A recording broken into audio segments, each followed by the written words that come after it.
que estão sumindo. E se você tem algum desses, é bem raro. Em sexto lugar fica a Agenor, que foi registrado só 28 mil vezes no último ano. Depois vem a Taíde, que já foi popular no passado, mas esse ano só 13 mil bebês receberam esse nome. Em quarto lugar ficou o clássico nome de idosa, Clotilde, e ele foi registrado só 9 mil vezes esse ano. Terceiro, Delfina, com só 5 mil registros. O segundo nome mais raro é Celestina, o nome feminino menos usado, com 4 mil registros. E o nome mais raro, com só 1000 registros, é Severino. Nomes que estão sumindo. E se você tem algum desses, é bem raro. Em sexto lugar fica a Agenor, que foi registrado só 28 mil vezes no último ano. Depois vem a Taíde, que já foi popular no passado, mas esse ano só 13 mil bebês receberam esse nome. Em quarto lugar ficou o clássico nome de idosa, Clotilde, e ele foi registrado só 9 mil vezes esse ano. Terceiro, Delfina, com só 5 mil registros. O segundo nome mais raro é Celestina, o nome feminino menos usado, com 4 mil registros. E o nome mais raro, com só 1000 registros, é Severino. Esse comercial foi longe demais. Em 1989, a Nike fez um comercial com uma tribo do Quênia que é famosa por não usar sapatos. A ideia era mostrar que até eles queriam usar os sapatos da marca. O comercial saiu e aparentemente foi um sucesso, até um cara perceber algo estranho. No fim do anúncio, eles falavam uma frase na língua deles, que a Nike traduziu como apenas faça, que é o slogan da marca. Só que o que eles realmente falaram era: eu não quero isso, me dá um sapato maior. Eles provavelmente acharam que ninguém ia entender e ninguém ia descobrir, mas descobriram. Esse comercial foi longe demais. Em 1989, a Nike fez um comercial com uma tribo do Quênia que é famosa por não usar sapatos. A ideia era mostrar que até eles queriam usar os sapatos da marca. O comercial saiu e aparentemente foi um sucesso, até um cara perceber algo estranho. No fim do anúncio, eles falavam uma frase na língua deles, que a Nike traduziu como apenas faça, que é o slogan da marca. Só que o que eles realmente falaram era: eu não quero isso, me dá um sapato maior. Eles provavelmente acharam que ninguém ia entender e ninguém ia descobrir, mas descobriram. TikTokers que fizeram coisas horríveis. Essa aqui é a Claire, e até fevereiro de 2021 ela usava o TikTok só pra escapar sua vida em casa. Até que pouco a pouco o conteúdo dela começou a aparecer pra mais pessoas, e quando você clicava nos comentários, uma história bizarra aparecia. A Claire tinha uma irmã que se chamava Ellen e tinha paralisia cerebral. E por isso ela ficava numa cadeira de rodas, o que fazia com que a Claire passasse muito tempo com ela. O que, somado com o fato de que a Claire sentia que a irmã tinha toda a atenção, fez com que ela começasse a nutrir uma raiva pela irmã. Foi aí que em fevereiro desse ano, ela esperou os pais dela dormirem, foi até a cozinha e pegou uma faca.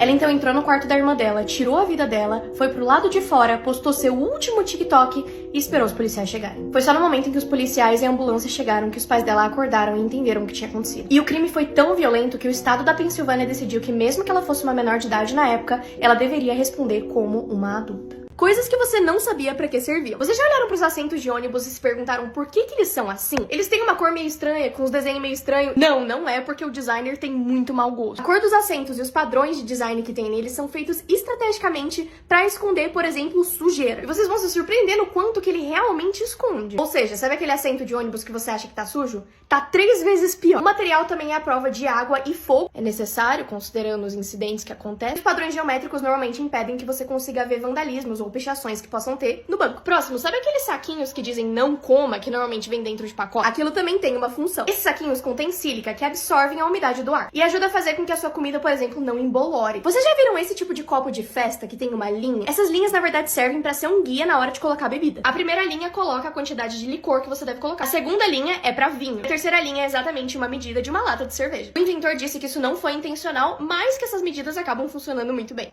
Me segue pra mais, por favor. Se você quiser, né? Se não quiser, não precisa também. Se você vê isso aqui, não estoure. Acredite ou não, isso aqui é bem mais perigoso do que a maioria das pessoas pensa que é. Essa pessoa percebeu que tinha uma bolha saindo do pneu dele. Quando ele viu isso, ele parou o caminhão que ele tava dirigindo e resolveu sair do carro pra tentar estourar com uma tesoura. Só que no vídeo original, a gente não consegue ver o que ia acontecer porque ele não conseguiu estourar essa tal bolha. Só que isso é uma coisa que você não deve fazer, e eu vou explicar o porquê. O que tá acontecendo com o pneu dele é basicamente uma bolha de pneu, é assim que chama. Isso pode ter várias causas, que pode ir até, sei lá, de dirigir muito rápido, enfim, pode acontecer. Só que uma coisa que você nunca deve fazer é estourar essas bolhas. Principalmente se você tentar fazer do jeito que o cara fez, com um parzinho pequenininho de tesoura. Principalmente se o veículo for grande que nem o do vídeo. Como esses pneus têm muita pressão dentro deles, provavelmente isso ia gerar uma força gigantesca. E essas tesouras poderiam muito bem ter entrado na perna dele, por exemplo. O rosto de soldados antes e depois da guerra. Esse aqui é o Evgeny Koptev. Ele serviu como um soldado para a União Soviética na Segunda Guerra Mundial. E esse aqui é o rosto dele em 1941, aos 31 anos de idade. E esse aqui é ele 4 anos depois, em 1945, aos 35 anos de idade. Ele sofreu trauma por causa da guerra, também conhecido como shell shock, e ele envelheceu o equivalente a 20 anos em apenas 4 anos. Esses aqui são mais alguns nomes criativos pra você colocar na sua rede Wi-Fi. Mais um escrito vírus, mas dessa maneira extremamente específica de escrever. Porque apesar de colocar só vírus já ser muito bom, escrever dessa maneira específica vai deixar muito mais, sei lá, convincente pra quem acha que é realmente um vírus. Mais um que ninguém vai querer conectar. Alt F4 pra entrar. Eu confesso que esse aqui é um pouquinho de maldade. E se você não sabe o que o Alt F4 faz, ele te dá Wi-Fi de graça. Testem aí. A Batcaverna. Eu achei fofo esse, eu gostei, eu colocaria. Wi-Fi de bordo de alguma companhia aérea. Principalmente se você morar perto de um aeroporto, isso aqui vai ser bem engraçado. Acho que a maioria das pessoas vai saber que é uma piada, porque, né?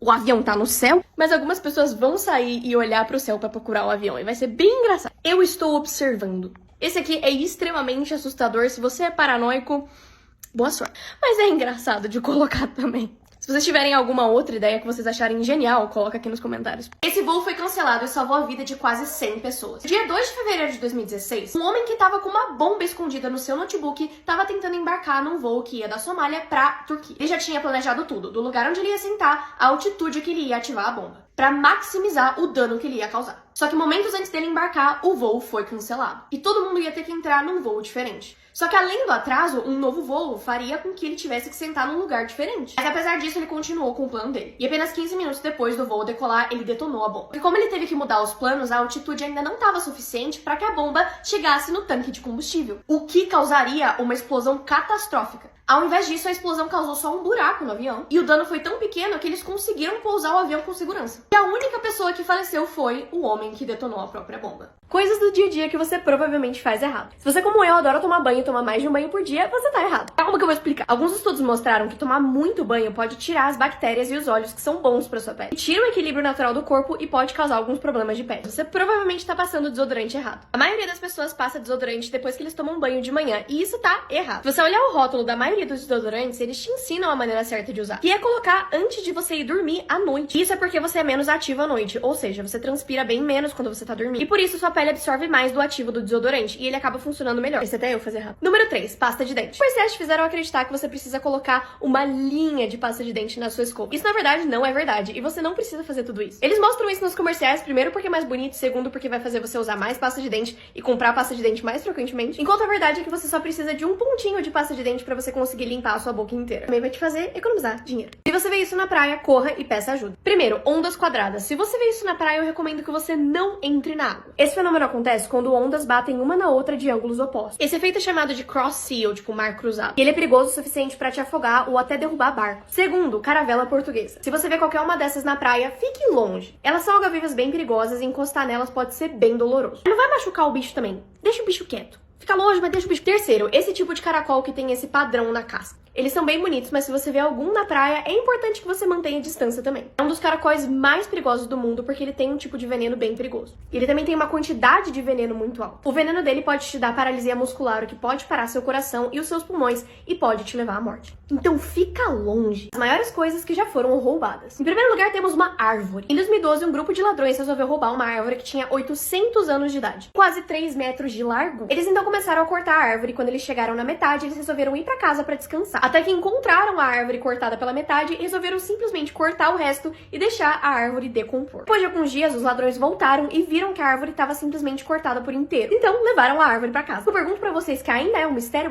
como que eles conseguiram levar uma árvore gigantesca pra casa sem ninguém perceber? Próximo, uma praia inteira. Se acordar um dia, você simplesmente ouve que a praia perto da sua casa foi roubada. Realmente aconteceu em 2008. Essa praia da Jamaica simplesmente era cheia de uma areia muito fina e muito branca, que é muito valorizada no mercado paralelo. Ela também ficava numa área muito isolada, que deu a oportunidade perfeita pra ela ser roubada. Eles cavaram mais de 100 metros no chão e simplesmente levaram um monte de areia. Eles precisaram de 500 a 1000 caminhões de areia pra transportar tudo aquilo. Mas a parte mais estranha é que não tinha marca nenhuma de pneu na praia. Até hoje ninguém tem ideia nenhuma de como eles conseguiram roubar tudo isso de areia. Essa menina tava brincando de amarelinha imaginária numa loja, só que o dono viu isso nas câmeras e teve uma ideia. Colocou uma amarelinha real no chão pra ela poder brincar. Até que que um dia esse cara entrou na loja e começou a olhar em volta pra ver se tinha alguma câmera de segurança, como se fosse fazer algo ilegal. Mas não, ele só queria brincar. Essa menina tava brincando de amarelinha imaginária numa loja, só que o dono viu isso nas câmeras e teve uma ideia. Colocou uma amarelinha real no chão pra ela poder brincar. Até que um dia esse cara entrou na loja e começou a olhar em volta pra ver se tinha alguma câmera de segurança, como se fosse fazer algo ilegal. Mas não, ele só queria brincar. Essa menina tava brincando de amarelinha imaginária numa loja, só que o dono viu isso nas câmeras e teve uma ideia. Colocou uma amarelinha real no chão pra ela poder brincar. Até que um dia esse cara entrou na loja e começou a olhar em volta pra ver se tinha alguma câmera de segurança, como se fosse fazer algo ilegal. Mas não, ele só queria brincar. Essa menina tava brincando de amarelinha imaginária numa loja, só que o dono viu isso nas câmeras e teve uma ideia. Colocou uma amarelinha real no chão pra ela poder brincar. Até que um dia esse cara entrou na loja e começou a olhar em volta pra ver se tinha alguma câmera de segurança, como se fosse fazer algo ilegal. Mas não, ele só queria brincar. Em 2020, esse cara chamado Josh fez um grupo com vários outros caras chamados Josh. Ele então mandou uma coordenada e uma data pra que todos eles se encontrassem e lutassem entre si. Quem ganhasse poderia ficar com o nome e os outros teriam que mudar. E um ano depois da mensagem, isso aconteceu. Vários Joshes lutando pelo próprio nome com macarrões de piscina. E quem ganhou, você se pergunta? Esse menino de 4 anos, que foi coroado o rei dos Joshes. Em 2020, esse cara chamado Josh fez um grupo com vários outros caras chamados Josh. Ele então mandou uma coordenada e uma data pra que todos eles se encontrassem e lutassem entre si. Quem ganhasse poderia ficar com o nome e os outros teriam que mudar. E um ano depois da mensagem, isso aconteceu. Vários Joshes lutando pelo próprio nome com macarrões de piscina. E quem ganhou, você se pergunta? Esse menino de 4 anos, que foi coroado o rei dos Joshes. Em 2020, esse cara chamado Josh fez um grupo com vários outros caras chamados Josh. Ele então mandou uma coordenada e uma data pra que todos eles se encontrassem e lutassem entre si. Quem ganhasse poderia ficar com o nome e os outros teriam que mudar. E um ano depois da mensagem, isso aconteceu. Vários Joshes lutando pelo próprio nome com macarrões de piscina. E quem ganhou, você se pergunta? Esse menino de 4 anos, que foi coroado o rei dos Joshes.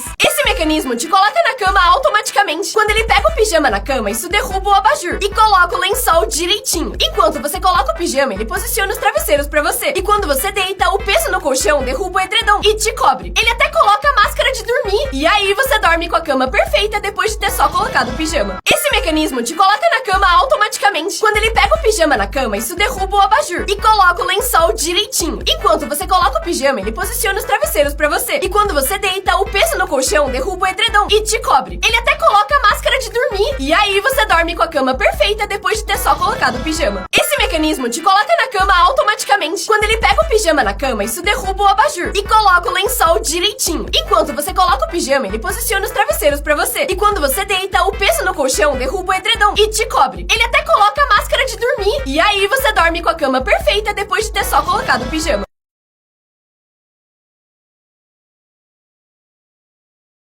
Essa é a primeira capinha anti-assalto. E testaram ela num lugar que tem um roubo a cada 6 minutos. Ele ficou parado com o celular na mão pra ver se alguém ia tentar roubar. A capinha é cheia de espinhos e qualquer pessoa que tentar pegar vai se machucar feio. E por isso ela impede que as pessoas catem o seu celular enquanto você usa ele na rua. E realmente, depois dos 5 minutos, ninguém se atreveu a pegar o celular. Você usaria? Esse cara pintou sua casa inteira com canetinha. Ele começou o projeto em 2020 e usou 900 litros de tinta branca pra transformar as paredes em telas. E esse processo demorou 6 meses. O projeto começou no quarto e cada cômodo tem um tema. A cozinha, por exemplo, é cheia de desenhos de comida. Ele teve essa ideia quando pintou o quarto dele na casa dos pais. E teve o sonho de ter uma casa inteirinha assim. No total, ele usou 2.296 canetinhas pretas. E depois de 2 anos pintando, o resultado foi uma casa inteira desenhada. E além da casa, ele já fez um carro, cabine telefônica, um ônibus, uma roupa de astronauta e tudo mais que você possa imaginar. Você moraria numa casa assim?